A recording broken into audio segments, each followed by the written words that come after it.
बिस्मिल्लाहिर्रहमानिर्रहीम, अस्सलाम वालेकुम नाज़रीन। मैं हूं कंबर Zaidi, supreme court of Pakistan से। जुल्फ़िकार अली भुट्टो केस, आज उस केस में क्या हुआ, 9 रुकनी बेंच ने समाअत के दौरान क्या ऑब्जर्वेशंस दी, ये केस किस वजह से इतना इम्पॉर्टेंट है और इस केस की रोज़ाना की बुनियाद के बाद जो फैसला आने वाला है वो क्या पीपल्स पार्टी को इलेक्शन में सपोर्ट करेगा, उनका जो नारा है, जो नैरेटिव के साथ वो इलेक्शन में जाना चाहते हैं, उसके लिए ये इंपॉर्टेंट होगा या नहीं, ये हम आज के व्लॉग में डिस्कस करेंगे। साथ आपको ये भी बताएंगे इस केस पर जस्टिस मंसूर अली शाह ने बहुत बड़े सवालात उठा दिए हैं। कौन से सवालात उठाए गए हैं? वो ये सवाल उठाया गया कि ये केस क्या काबिल समाअत भी है या नहीं।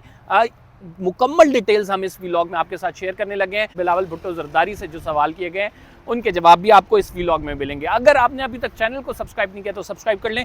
मैं वेरी क्विकली आपको अदालती कार्रवाई से आगाह कर देता हूं और उसके बाद फिर आप के साथ मैं शेयर करूंगा जो रिकॉर्डिंग्स हमारी हुई हैं राजा परवेज़ अशरफ साहब के साथ। बिलावल भुट्टो जरदारी ने जो बात की है वो तमाम शेयर करेंगे आपके साथ। आज 9 रुकनी बेंच इस केस की समाअत कर रहा था। ये केस 2012 के बाद अब लगा है। 2012 में इसकी 6 समाअतें हुई थी। उन 6 समाअतों में जो ऑर्डर्स आए, अदालत ने कहा पहले आप वो पढ़ के सुनाएं, हमें पता लगे, क्योंकि ये बेंच तो नया है, इसमें कोई जो जजेस हैं उनको नहीं पता कि केस के फैक्ट्स क्या हैं, उस टाइम क्या होता रहा। इस केस में अमाइकस यानी अदालती मुआविन जो होते हैं उस टाइम पे मुकर्रर किए गए थे, उनका हवाले से बात सामने आई कि बहुत ज़्यादा मर चुके हैं, कुछ यहाँ पे मौजूद हैं, कुछ करेंगे, इसमें अदालत को मुआवनत देंगे या नहीं, इसका पूछा। फिर चीफ जस्टिस ऑफ पाकिस्तान ने फारूक एच नाइक साहब को बुलाया, अटॉर्नी जनरल आया, अटॉर्नी जनरल स्टेट की तरफ से रिप्रेजेंट कर रहे हैं, क्योंकि ये रेफरेंस भेजा था सदर जरदारी साहब ने। जरदारी साहब और बिलावल भुट्टो खुद मौजूद थे अदालत के अंदर। और इस रेफरेंस पे जो समाअत हुई इसके दौरान 2-3 चीज़ें जो इंपॉर्टेंट सामने आई है वो आपके सामने रख देते हैं। सबसे इंपॉर्टेंट चीज़ ये आई है कि इस केस में जस्टिस नसीम हसन शाह जो कि उस फैसले के सिग्नेटरी थे, उनका इंकशाफ जो कि उन्होंने इफ्तिखार अहमद को इंटरव्यू में, जियो के इंटरव्यू में दिया था, किया था, और वो ये था इंकशाफ कि जजेस पर प्रेशर होता है और जजेस प्रेशर में फ़ैसले करते हैं। हर जज इतना ईमानदार नहीं होता कि वो अपनी नौकरी को साइड पे कर दे और ईमानदारी से फ़ैसले करे, लिहाजा जजेस प्रेशर में आके फ़ैसले करते हैं और उन्होंने जुल्फ़िकार अली भुट्टो के कत्ल को अदालती कत्ल करार दिया था। और इस पर जो है चीफ जस्टिस ऑफ पाकिस्तान के सामने जब ये मामला आया, चीफ जस्टिस ने कहा कि वो किस टीवी को इंटरव्यू दिया गया था, वो कौन एंकर थे और उसकी ट्रांसक्रिप्ट जो है हमें दी जाए। और चीफ जस्टिस ने इस मामले पर जियो को भी नोटिस कर दिया ताकि ये तमाम रिकॉर्ड्स उन तक पहुँचाए जाएँ। फिर जो अटॉर्नी जनरल ऑफ पाकिस्तान है उनसे पूछा गया कि आप इस केस को आगे बढ़ाना चाहते हैं, क्योंकि ये हमारे पास 2012 से रेफरेंस पेंडिंग है। तो अटॉर्नी जनरल ने कहा कि हम इस केस के हवाले से, किसी ने ये नहीं कहा कि नहीं बढ़ाना चाहिए, तो मुझे कोई खातिर खा इंस्ट्रक्शन नहीं है कि इसको ना बढ़ाएं, तो मैं बढ़ाना चाहूँगा। फिर अटॉर्नी जनरल ने आगाज़ किया दलाइल का और उसमें फिर उन्होंने रेफरेंस पढ़कर जो फैसले आए थे वो पढ़कर सुनाना शुरू कर दिए।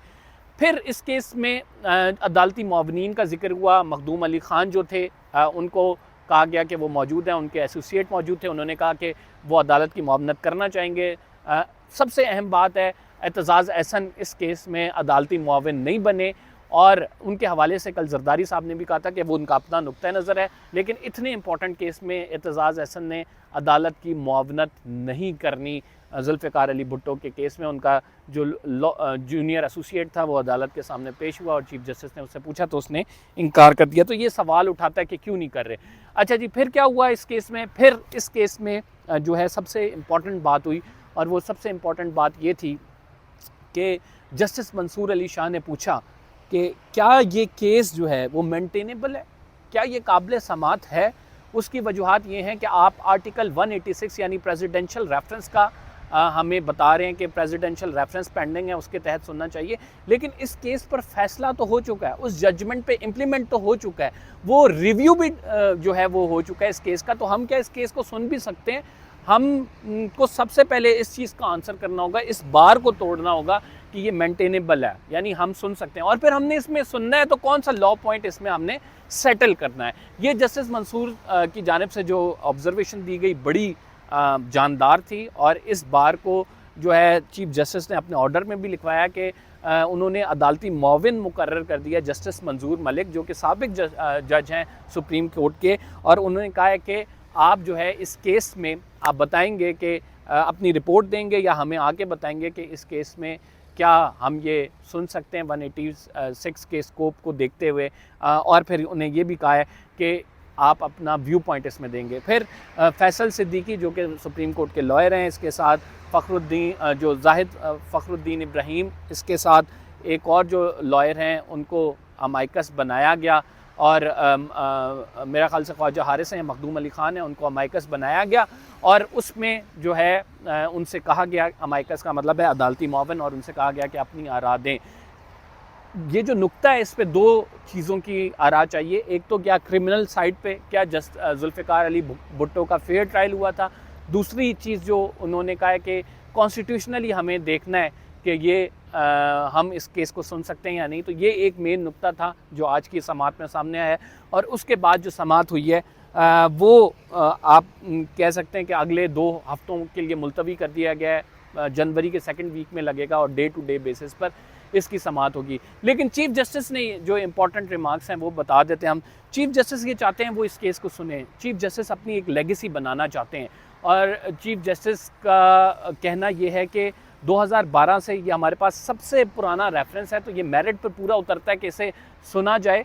और चीफ जस्टिस ने जो आज इम्पॉर्टेंट सवाल किया अटॉर्नी जनरल ऑफ पाकिस्तान से, और उनसे पूछा कि 2012 से अभी तक ये केस क्यों नहीं लगा है, तो अटॉर्नी जनरल ने कहा this is for you to answer. तो चीफ जस्टिस इस पर हंसना शुरू हो गए। तो ये मामलात हैं अदालत अब जो अदालत की जानिब से गुनाह किए गए थे उनका मदावा करना चाहती है। अदालत जो माजी में ख़ुद गलतियां कर चुकी है, और जिस तरह से इस गलतियों के हवाले से ख़ुद साबिक चीफ जस्टिस भी कह चुके हैं कि ये अदालती कत्ल था, उनका मदावा करना चाहती है। और जस्टिस काजी फ़ाइज़ ईसा अपने टेन्योर में इस केस का फ़ैसला इस वजह से करना चाहते हैं, ये रोज़ाना ही बुनियादों पर अब सुना जाएगा कि वो चाहते हैं कि वो एक लेगेसी छोड़ के जाएँ कि आइन के जो बानी हैं उनको इंसाफ उनके टेन्योर में मिला है। तो ये वजूहात हैं इस केस को सुनने की, और चीफ जस्टिस इसमें काफ़ी ऑप्टिमिस्टिक हैं।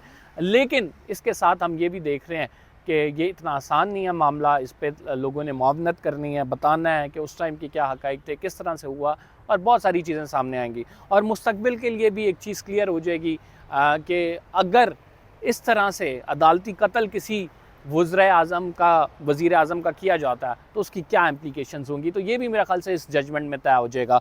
तो ये मामलात अदालत के अंदर हुए। अब हम आपको राजा परवेज़ अशरफ के वो टॉक जो उन्होंने हमारे साथ की है वो दिखाते हैं। बिलावल भुट्टो ज़रदारी ने जो प्रेस एसोसिएशन के साथ टॉक की है वो आपको दिखाते हैं। वो आप सुने ताकि आपको आइडिया हो जाए कि अदालत के अंदर क्या कुछ होता रहा है। और इस केस की समाअत अब 2 हफ्तों बाद यानी जनवरी के महीने में दूसरे हफ्ते में लगेगी, और फिर इसे रोज़ाना की बुनियाद पर सुना जाएगा।